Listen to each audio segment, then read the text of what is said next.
Un conducteur de Tesla condamné à une peine de probation pour avoir causé un accident mortel sous autopilote.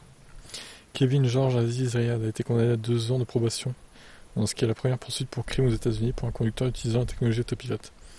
L'incident s'est produit le 29 décembre 2019 à Gardena en Californie, lorsque la Model S de Riyad, fonctionnant sous pilote automatique, a grillé un feu rouge à une vitesse de 119 km/h et s'est écrasé dans une Honda Civic, tuant les occupants de la Civic, tout simplement. En mai, Riyad, de 28 ans, n'a pas contesté de chef d'accusation d'homicide involontaire. La semaine dernière, il a été condamné à 2 ans de probation, avec la possibilité de faire face à 4 ans de prison d'État s'il viole les conditions de sa probation.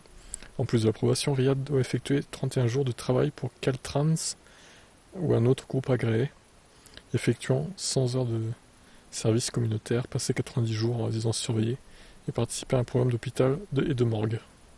Sympa.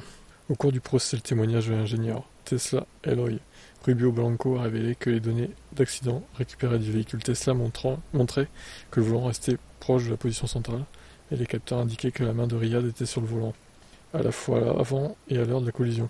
Les données ont également montré que les freins n'ont pas été appliqués dans les 6 minutes qui ont précédé l'accident. Riyad ne pouvait que se souvenir du déploiement des airbags et de la fumée avant d'être transporté à l'hôpital. Ouais, comme par hasard. L'avocat de la défense de Riyad a fait valoir que toute négligence de la part de son client aurait entraîné une simple citation si l'accident mortel n'avait pas eu lieu. Cependant, le juge a rejeté cet argument, soulignant la gravité de la situation et l'importance de la responsabilisation des conducteurs utilisant les systèmes avancés d'aide à la conduite. Fin d'article. Ok, bon, alors on peut se poser la question, qu'est-ce qu'il foutait à 119 km/h sous autopilote? Ça devait être en ville, j'imagine, puisqu'il y avait un feu, donc c'est bizarre quand même là. Je trouve qu'il s'en sort assez bien, pour le coup.